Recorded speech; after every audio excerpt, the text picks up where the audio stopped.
Hey everyone, welcome back to the channel. In today's quick tutorial, I'll show you how to check whether your PC or laptop is using the MBR or GPT partition scheme. This is important if you're planning to install Windows, create bootable USB drives or set up dual boot systems. I'm using Windows 10, you can also follow same steps on Windows 11. Let's get started. First, right-click on the Start menu and select Disk Management.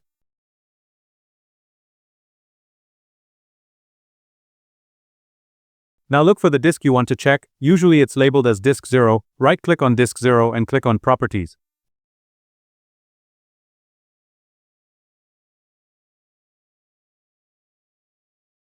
In the new window, go to the Volumes tab. Here you'll see a field called Partition Style. If it says GUID Partition Table, that means your disk is using GPT. If it says Master Boot Record, that means it's using MBR. Like the video if you found it and subscribe, it really helps our channel. Thanks for watching.